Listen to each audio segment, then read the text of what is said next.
اعوذ باللہ من الشیطان الرجیم انا نحن نزلنا الذکر وانا له لحافظون وقال النبی صلی اللہ علیہ وسلم خیرکم من تعلم القرآن وعلمہ۔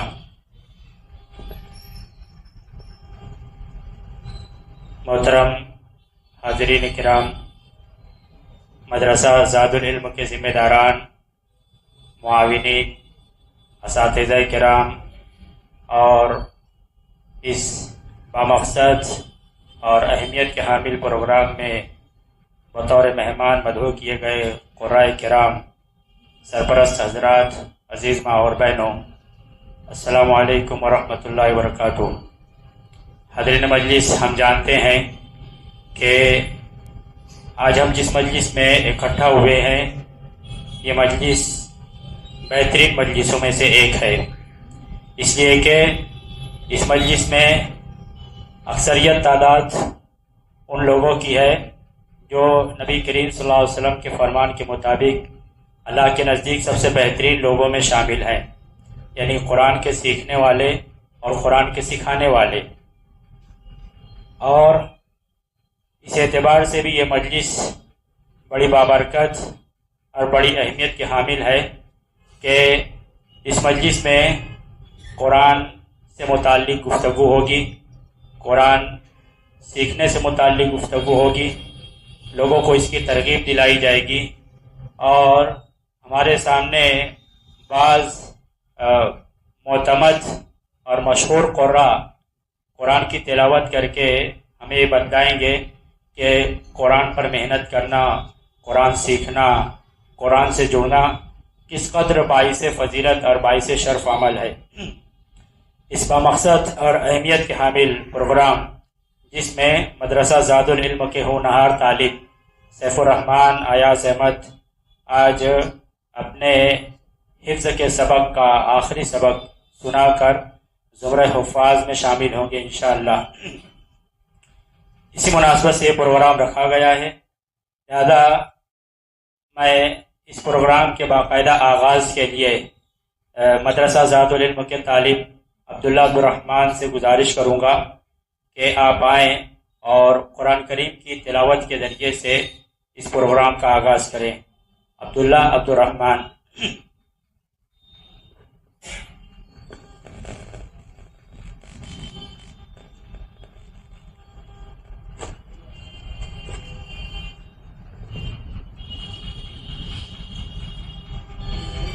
السلام علیکم ورحمۃ اللہ وبرکاتہ۔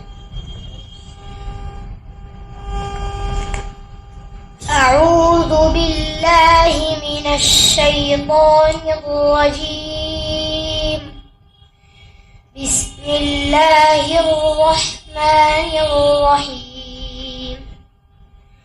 اقم الصلاة لدلوک الشمس إلى غسق الليل وقرآن الفجر إن قرآن الفجر كان مشهودا ومن الليل فتهجد به نافلة لك عسى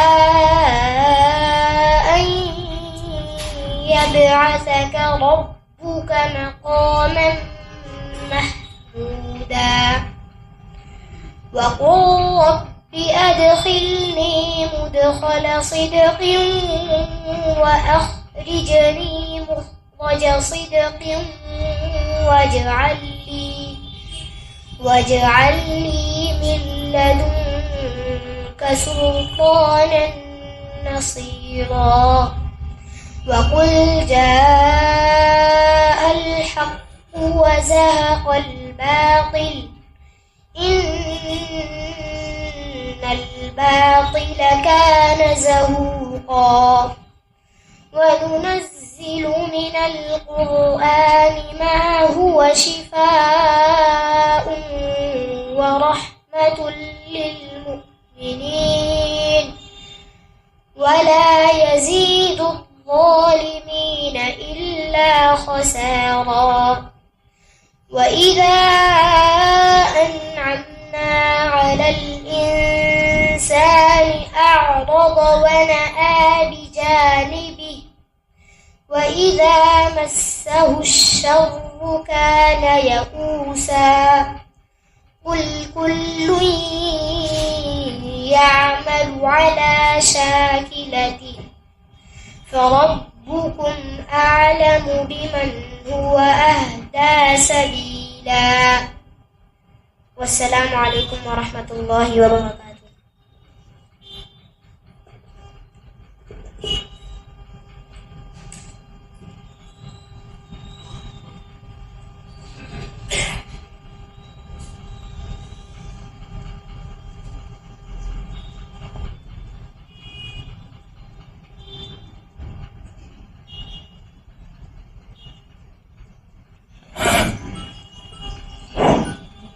محترم حاضرین، یہ تھے عبداللہ عبدالرحمن جو قرآن کریم کی تلاوت کے ذریعے سے اس پروگرام کا آغاز کر رہے تھے. حاضرین کرام، آپ کو معلوم ہے پوسٹرز کے ذریعے سے، اعلانات کے ذریعے سے جانتے ہیں کہ آج کے اس پروگرام کی کئی کڑیاں ہیں. میں سے سب سے خاص اور اہمیت کی حامل کڑی جو طالب حفظ کیے ہیں ان کا سبق سنانا اور ان کی حوصلہ افزائی کرنا. اسی طریقے سے اس پروگرام کی صدارت استاد محترم قاری عبدالمتین فیضی حفظہ اللہ فرما رہے ہیں، اور اسی پروگرام میں استاد محترم فضیلت الشیخ ابو رضوان محمدی حفظہ اللہ کا خصوصی خطاب ہوگا. کیونکہ اس پروگرام کا باقاعدہ آغاز ہو چکا ہے اور ہمارے سامنے مہمان قراء کی تلاوت کا بھی ایک سلسلہ ہے. اس سلسلے میں میں جامعہ محمدیہ منصورہ کے شعبہ حفظ کے استاد قاری یاسین ندوی حفظہ اللہ، جو کہ جید قاری ہیں اور ملکی سطح کے مسابقات کے پوزیشن ہولڈر بھی ہیں، اور 2003 میں ممبئی حج ہاؤس میں آل انڈیا مسابقہ میں اول پوزیشن پر رہے. الحمدللہ ڈاکٹر ذاکر نائک کے ادارے IRF میں تقریباً 8 سال تدریس کی ہے، اور فی الحال جامعہ محمدیہ منصورہ کے شعبہ حفظ کے استاد ہیں. تو میں آپ کو بڑی ادب اور احترام کے ساتھ دعوت دوں گا کہ آپ آئیں اور قرات کا مظاہرہ کریں اور سامعین کو اپنی قرات سے محظوظ فرمائیں. اعوذ باللہ من الشیطان الرجیم.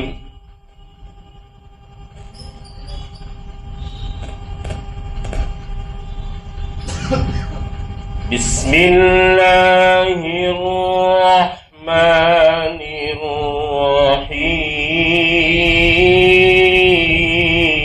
الرحیم.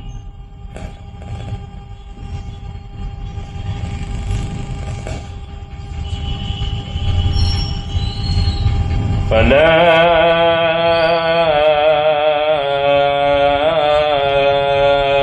أقسم بمواقع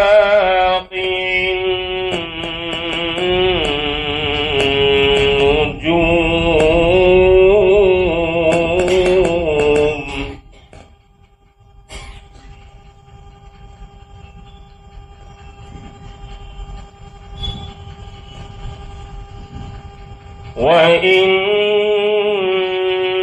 وإنه لقسم لو تعلمون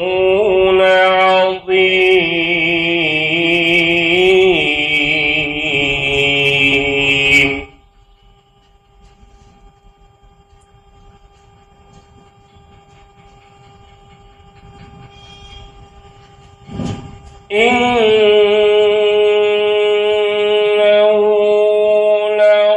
قرآن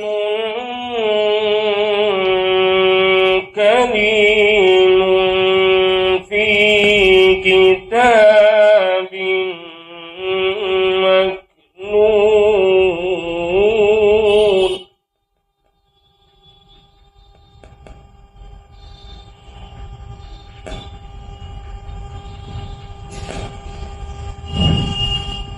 إنه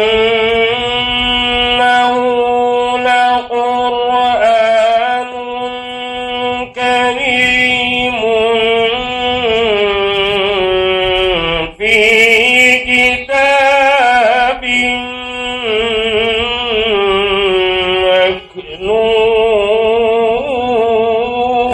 مكنون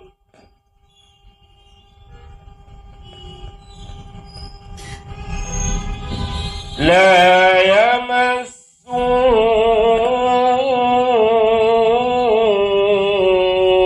إلا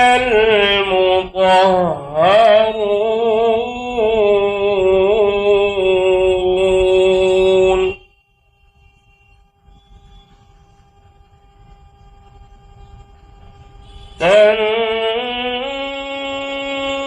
تنزيل من رب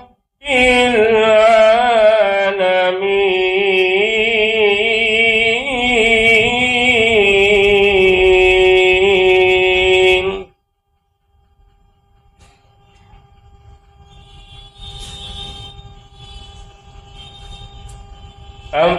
أفبهذا الحديث أنتم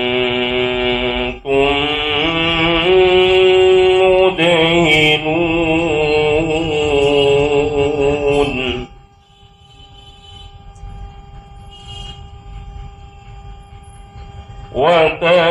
وتجعلون رزقكم أنكم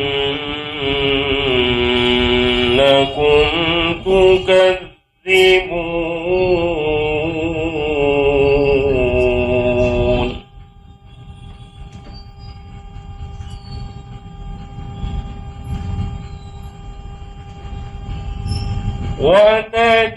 وتجعلون رزقكم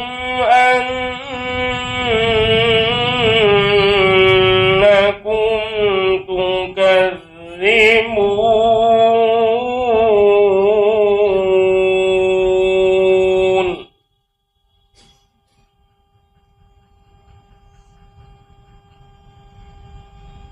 فلولا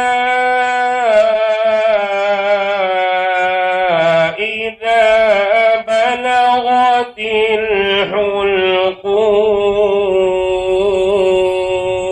الحلقوم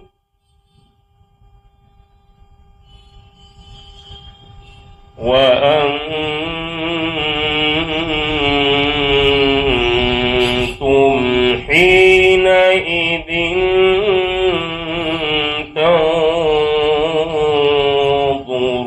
تنظرون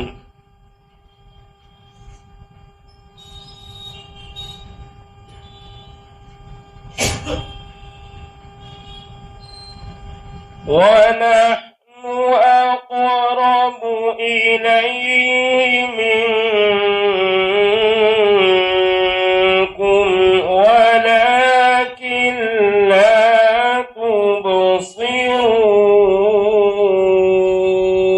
تبصرون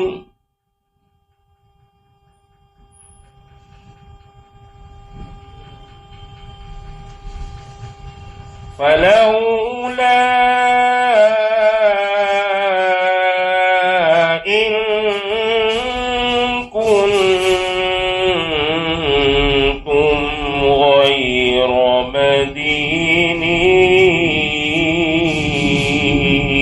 مدينين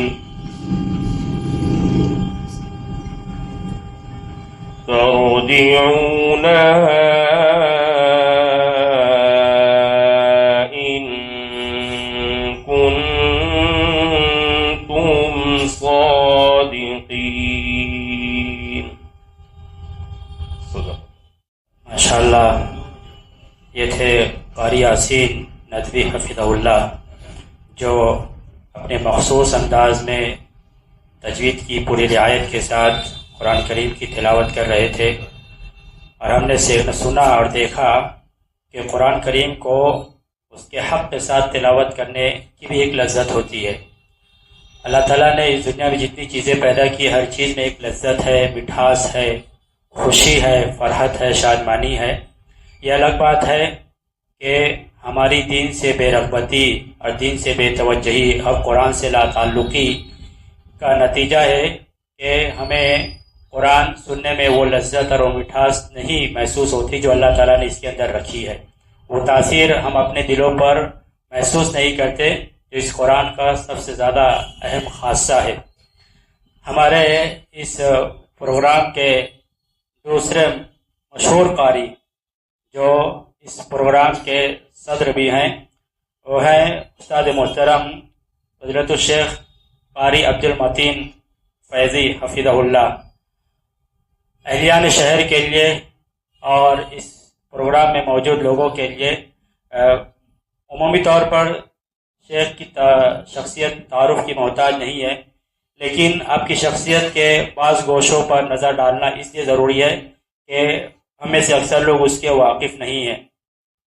جس وقت مالیگاؤں میں فن علم تجویز سے واقفیت اور دلچسپی بہت کم لوگوں میں تھی اور قرآن کو اس کے حق کے ساتھ پڑھنے کا اہتمام بہت کم لوگوں میں پایا جاتا تھا، ایسے موقع پر آپ کے والد محترم جناب قاری عبدالصمد فیضی رحمہ اللہ، اللہ تعالیٰ ان کی مغفرت فرمائے، آپ کی قبر کو نور سے بھر دے اور جنت میں اعلیٰ سے اعلیٰ مقام عطا فرمائے، کہ آپ کے والد محترم نے اور آپ کے بعد تسلسل کے ساتھ قاری عبدالمتین فیضی حفظہ اللہ نے اس سلسلے میں جو خدمات انجام دی ہے وہ نہ صرف یہ کہ قابل مبارکباد ہے، قابل حوصلہ افزا ہے، بلکہ قابل تقلید بھی ہے.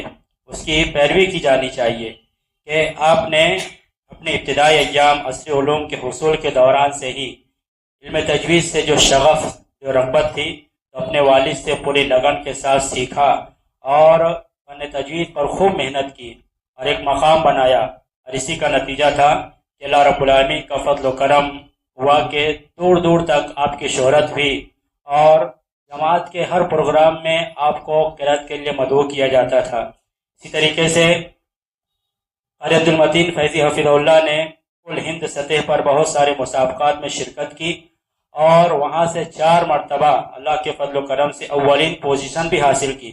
بعد میں آپ کو بطور حکم بھی مدعو کیا گیا اور فن تجویز سے اس کا درجہ لگاؤ تھا کہ آپ ہمہ وقت اس میں مصروف رہتے، اور نہ صرف یہ کہ والد محترم سے خود سیکھا بلکہ اس سلسلے کو آگے بڑھاتے ہوئے آپ نے اپنی اولاد کو بھی اسی لائق بنایا.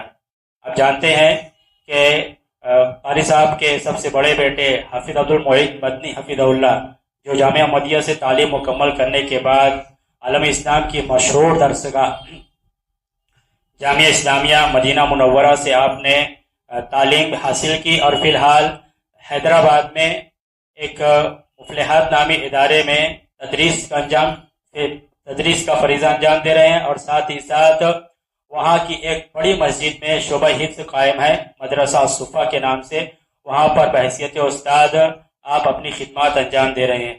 اور ساتھ ہی ساتھ آپ کے دوسرے بیٹے حافظ فیضی ایمن حفظہ اللہ، جو جامعہ احمدیہ منصورہ سے تعلیم حاصل کرنے کے بعد فی الحال ام القریٰ مکہ مکرمہ میں آپ تعلیم حاصل کر رہے ہیں اور آپ وہاں کے آخری سال میں زیر تعلیم ہے.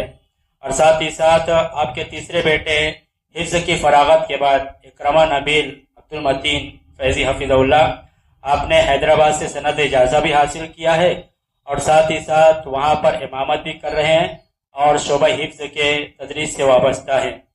قاری صاحب جمعیت مہاراشٹر قرأت ایسوسی ایشن کے صدر بھی ہیں، جمعیت القراء مالیگاؤں کے ممبر بھی ہیں، اور مالیگاؤں کے ہر چھوٹے بڑے پروگرام میں آپ کو بطور خاص مدعو کیا جاتا ہے. اور ساتھ ہی ساتھ جامعہ احمدیہ منصورہ میں ایک عرصے سے فن تجوید کی تدریس پر مامور ہیں. بڑی عمر کے افراد، مرد و خواتین جو اس سلسلے میں دلچسپی اور رغبت رکھتے ہیں، ان کے لیے وقتاً فوقتاً کلاس کا اہتمام بھی کرتے ہیں، اور فی الحال مغرب کے بعد قاری صاحب کے گھر پہ ہی اس کلاس کا اہتمام جاری ہے. اور ساتھ ہی ساتھ آپ نے فن تجوید اور قرآن کی خدمت کے سلسلے میں انوار التوجید نامی ایک کتاب بھی ترتیب دی، جس میں تجوید کے قواعد کو بڑی آسانی کے ساتھ سمجھایا گیا ہے. اور اللہ کا فضل و کرم ہے کہ یہ کتاب کے اب تک 12 سے 14 ایڈیشن شائع ہو چکے ہیں، اور ایک بڑی تعداد سلسلے میں اس کتاب سے مستفید ہو رہی ہے. اور یہ کتاب مہاراشٹر اور آندھرا پردیش کے کئی مدارس میں داخل نصاب بھی ہے، اور شہر عزیز کے مدرسہ ریاض القانتات میں اول یوم سے ہی یہ کتاب پڑھائی جاتی ہے، اور لوگ اس کتاب کو پڑھ کر اپنی تجوید کی اصلاح کر رہے ہیں۔ یہ جو ساری باتیں بیان کی گئی ہیں، تو یہ آپ کے والد محترم قاری عبدالصمد فیضی رحمہ اللہ کے حق میں بھی صدقہ جاریہ ہے، اور آپ کے حق میں بھی انشاءاللہ یہ سلسلہ تا قیامت جاری رہے گا، اس لیے کہ قرآن کی برکت اللہ رب العالمین باقی رکھتا ہے۔ میں بڑے ہی ادب و احترام کے ساتھ آپ سے گزارش کروں گا کہ آپ آئیں اور حاضرین کے سامنے قرات پیش کریں اور اپنی آواز سے محظوظ فرمائیں۔ أعوذ بالله من الشيطان الرجيم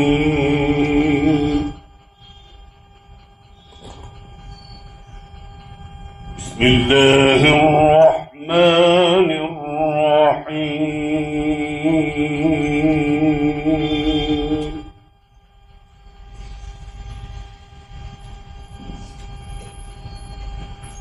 وأدخل الذين آمنوا وعملوا الصالحات جنات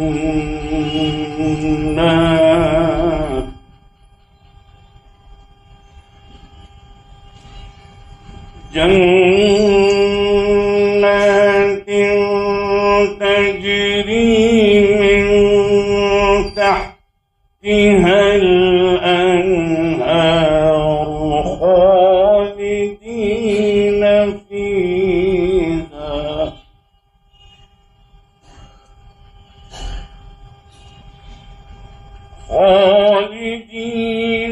فيها بإذن ربهم تحيتهم فيها سلام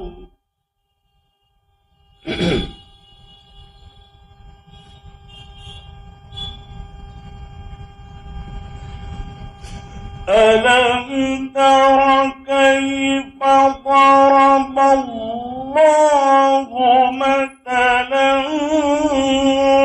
كلمة طيبة كشجرة طيبة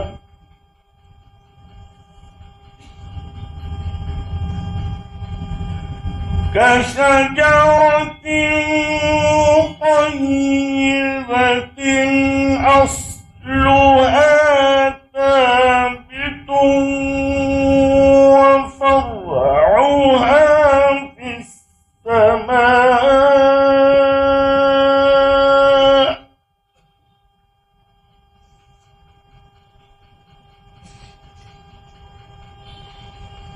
تؤتي أكلها كل حين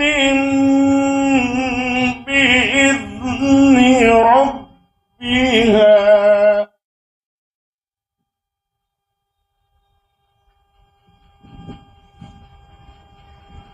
ويضرب الله الأمثال للناس لعلهم يتذكرون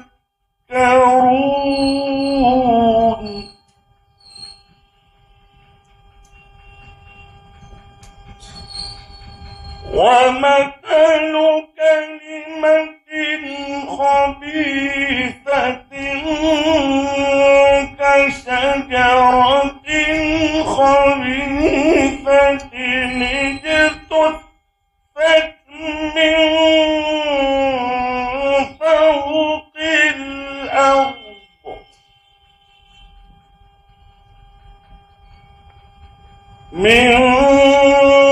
فوق الأرض ما لها من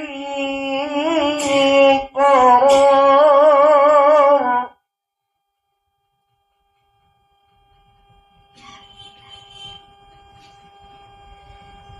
يثبت الله الذين آمنوا بالقول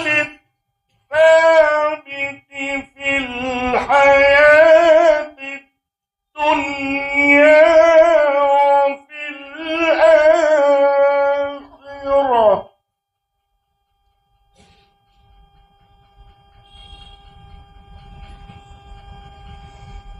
يثبت الله الذين آمنوا بالقول الثابت في الحياة الدنيا وفي الآخرة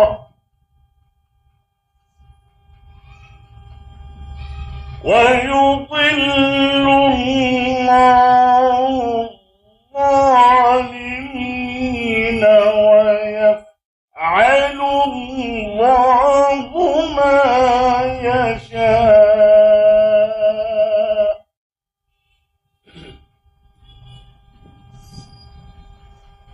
ألم تر إلى الذين بدلوا نعمة الله كفرا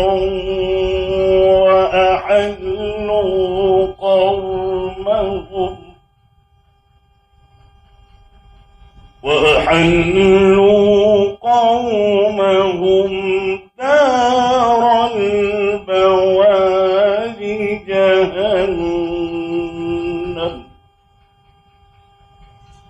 يصلونها وبئس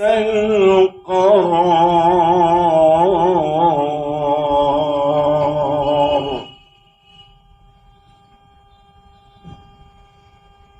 ألم تر إلى الذين بدلوا نعمة الله كفرا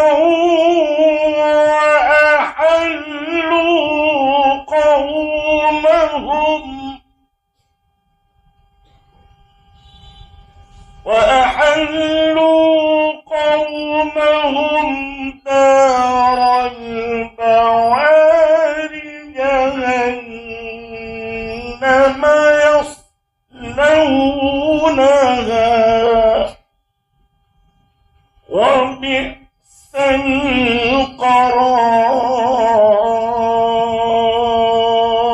القرار.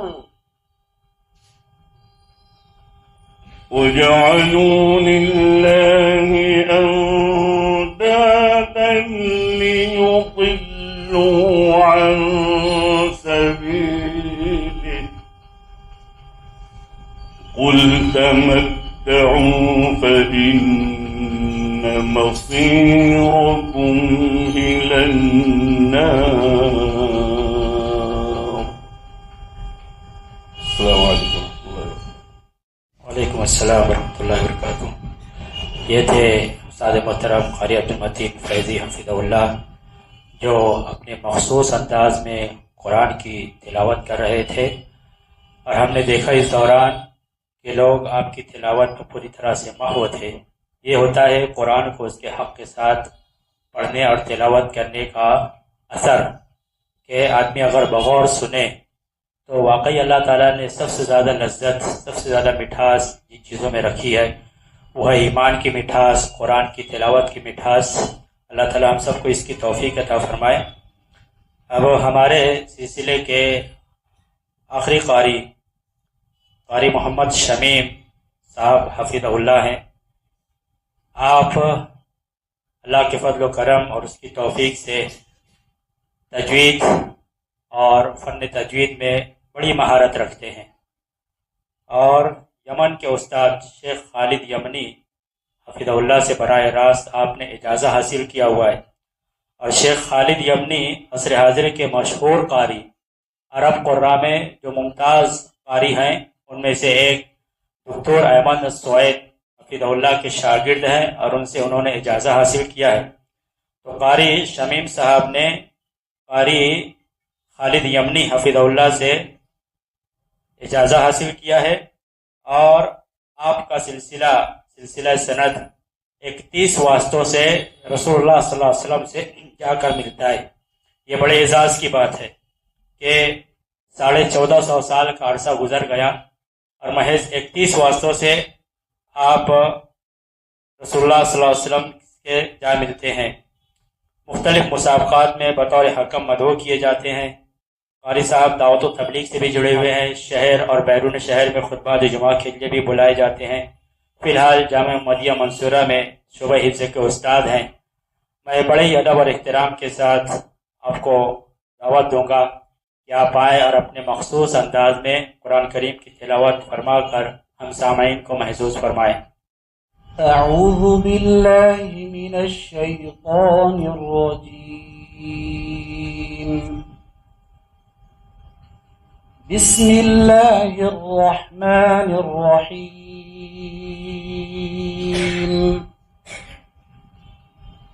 ان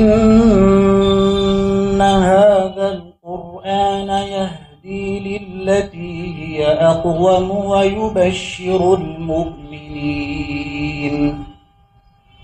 ويبشر المؤمنين الذين يعملون الصالحات أن لهم أجرا كبيرا وأن الذين لا يؤمنون بالآخرة أعتدنا لهم عذابا أليما ويدعو الإنسان بالشر دعاءه بالخير وكان الإنسان عجولا وجعلنا الليل والنهار آيتين فمحونا آية الليل وجعلنا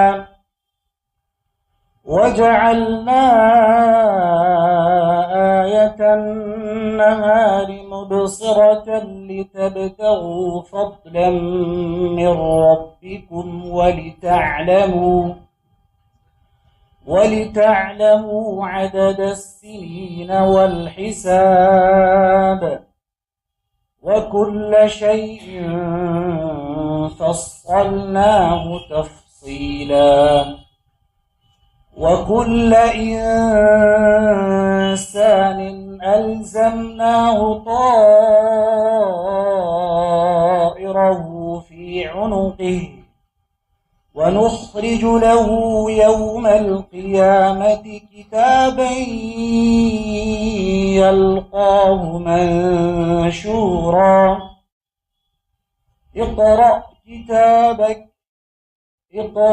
كتابك كفى بنفسك اليوم عليك حسيبا من اهتدى فإنما يهتدي لنفسه ومن ضل فإنما يضل عليها ولا تزر وازرة وزر أخرى وما كنا معذبين حتى نبعث رسولا. السلام علیکم. وعلیکم السلام ورحمۃ اللہ وبرکاتہ. ماشاء اللہ، اللہ تعالیٰ ہمارے تمام ہی مہمان قرائے کرام کی علم عمر اور زندگی کی تمام معاملات میں خوب برکتیں عطا فرمائے. آپ لوگوں کو ہر طرح کے شر فتنے نقصان سے محفوظ رکھے، دنیا اور آخرت میں عزت اور کامیابی اور کامرانی عطا فرمائے. یہاں پر قاری صاحب کی انوار التجوید نامی کتاب کے سلسلے میں ایک بات قابل ذکر ہے، وہ رہ گئی تھی کہ آپ کی کتاب انوار التجوید کے مقدمے میں حضرت الشیخ ابو رضوان محمدی حفظہ اللہ، جو ہمارے آج کے مہمان مقرر ہے، خصوصی مقرر ہے، آپ نے ایک جامع مقدمہ تحریر فرمایا ہے جو پڑھنے کے لائق ہے. اور یہاں پر میں بطور خاص گزارش کروں گا کہ جو لوگ واقعی اس کتاب کی اہمیت اور اس کی برکت کو سمجھنا چاہتے ہیں تو وہ براہ راست قاری صاحب سے حاصل کر سکتے ہیں اور اس کتاب کو پڑھیں، سمجھیں کہ تجوید کا سیکھنا سکھانا اللہ تعالیٰ نے کس قدر آسان رکھا ہے، شرط یہ ہے کہ تسلسل ہو، محنت ہو، شوق ہو، لگن ہو، جذبہ ہو۔ اسی چیز کی ہمارے ہاں کمی ہے۔ دوسری بات جو قابل ذکر ہے وہ یہ کہ اس موقع پر مجھے علامہ ابن قیم رحمہ اللہ کا ایک قول یاد آ رہا ہے۔ آپ نے فرمایا تھا کہ کم من شخص معروف فی السماء و مجہول فی الارض وکم من شخص مجہول فی السماء و معروف فی الارض۔ مطلب یہ ہے کہ کتنے ہی لوگ ایسے ہوتے ہیں کہ آسمان میں ان کا بڑا چرچا ہوتا ہے، آسمان میں ان کا بڑا نام ہوتا ہے، آسمان میں ان کا بڑا تذکرہ ہوتا ہے، لیکن زمین میں وہ مجہول ہوتے ہیں، کہیں ان کا کوئی ذکر نہیں ہوتا، کوئی ان کو جانتا پہچانتا نہیں، کوئی ان سے تعارف نہیں ہوتا، اور کوئی ان کی عزت اور تقریب نہیں کرتا، لیکن آسمان میں بڑا چرچا ہوتا ہے۔ ساتوں آسمانوں میں عرش کے پاس اللہ تعالیٰ اپنے مقرب فرشتوں میں ان لوگوں کا نام لیتا ہے، تذکرہ کرتا ہے بڑے فخر کے ساتھ، بڑے اعزاز کے ساتھ۔ یہ کون لوگ ہیں؟ یہ قرآن کے پڑھنے پڑھانے والے، قرآن کے سیکھنے سکھانے والے، دین پر عمل کرنے والے، رسول اللہ صلی اللہ علیہ وسلم کی ایک ایک سنت کا بڑا اہتمام کرنے والے۔ تو یہ ایک تذکرہ، یہ ایک طبقہ۔ دوسرا طبقہ وہ ہے جو جن کا زمین میں بڑا نام ہوتا ہے، اخبارات میں ہے، ٹی وی میں ہے، سوشل میڈیا پر چھائے ہوئے ہیں، ان کو بڑے فالوورز ملتے ہیں، ان کو بڑا لائک کیا جاتا ہے اور ان کے بڑے ویوز آتے ہیں، لیکن آسمان میں کوئی تذکرہ نہیں ہے، آسمان میں کوئی ان کو جانتا پہچانتا نہیں۔ کون لوگ ہیں؟ دنیا دار لوگ، دنیا کے پیچھے بھاگنے والے، دین سے دور لوگ۔ تھوڑی دیر کے لیے اس قول کو پیش کرنے کا مقصد یہ ہے کہ ہم میں سے ہر شخص اپنی زندگی کا، اپنے شب و روز کا جائزہ لے اور یہ دیکھے کہ اس کا زمین میں تذکرہ ہوتا ہے، وہ زمین میں معروف ہے یا آسمان میں معروف ہے، وہ زمین میں مجہول ہے یا آسمان میں مجہول ہے۔ اللہ تعالی ہم سب کو خیر اور بھلائی کی توفیق عطا فرمائے۔ آئیے آگے بڑھتے ہیں کہ ہمارے اس پروگرام کی جو سب سے خاص کڑی ہے، جو اس مدرسے کے اول حافظ سیف الرحمان ایاز احمد، میں آپ سے بڑے ادب کے ساتھ گزارش کروں گا کہ آپ آئیں اور آپ اپنے آخری سبق کی تلاوت کر کے، آخری سبق سنا کر زمرہ حفاظ میں شامل ہوں۔ یہ بڑے اعزاز کی بات ہے کہ الحمدللہ آج ہمارے سیف الرحمان ایاز احمد زمرہ حفاظ میں شامل ہو جائیں گے۔ اللہ کا فضل و کرم ہے۔ أعوذ بالله من الشيطان الرجيم بسم الله الرحمن الرحيم ألم نجعل الأرض كفاتا أحياء وأمواتا وجعلنا فيها رواسي شامخات وأسقيناكم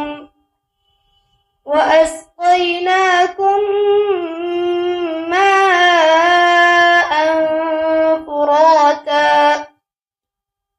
ويل يومئذ للمكذبين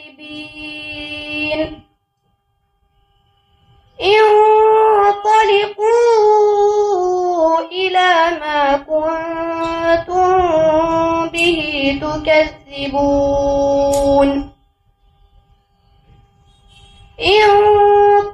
انطلقوا إلى ظل ذي 3 شعب لا ظليل ولا يغني من اللهب إنها ترمي بشرر كالقصر كأنه جمالة صفر ويل يومئذ للمكذبين هذا يوم لا ينطقون ولا يؤذن لهم فيعتذرون ويل يومئذ للمكذبين هذا يوم الفصل جمعناكم والأولين فإن كان لكم كيد فكيدون ويل يومئذ للمكذبين إن المتقين في ظلال وعيون وفواكه مما يشتهون كلوا واشربوا هنيئا بما كنتم تعملون إنا كذلك نجزي المحسنين ويل يومئذ للمكذبين كلوا وتمتعوا قليلا إنكم مجرمون ويل يومئذ للمكذبين وإذا قيل لهم اركعوا لا يركعون ويل يومئذ للمكذبين فبأي حديث بعده يؤمنون وعليكم السلام ورحمة الله. یہ تھے اس مدرسے کے پہلے حافظ سیف الرحمان ایاز احمد جو آپ کے سامنے اپنے حفظ کا آخری سبق سنا رہے تھے. یہاں پر ایک وضاحت ہے، وہ یہ کہ آپ نے پہلے ہی اما پارہ حفظ کر لیا تھا، اسی لیے ان کا آخری سبق 29ویں پارے کی آخری سورہ سورہ مسلات کا ایک حصہ آپ نے پڑھ کر سنایا، اور بفضل اللہ و توفیق ہی آپ کامل حفظ قرآن والوں میں شامل ہو گئے.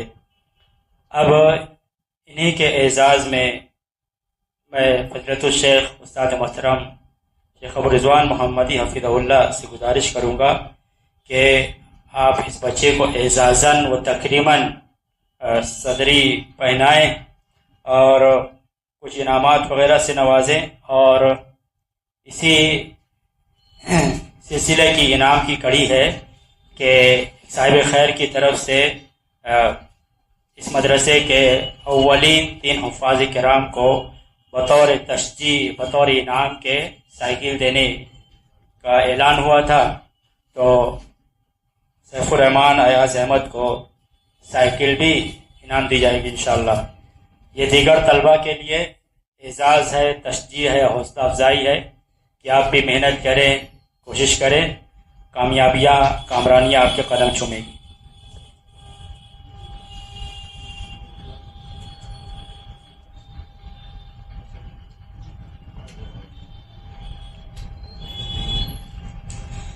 یہ دیکھیے اہل علم کی قدر کہ شیخ محترم اللہ کے فضل و کرم سے بڑے عالم ہیں اور اللہ تعالیٰ نے بڑا اونچا مقام و مرتبہ دیا ہے، لیکن اس اعزاز کو انہوں نے ہمارے اس پروگرام میں تینوں قرآء کرام کی طرف احالہ کر دیا ہے.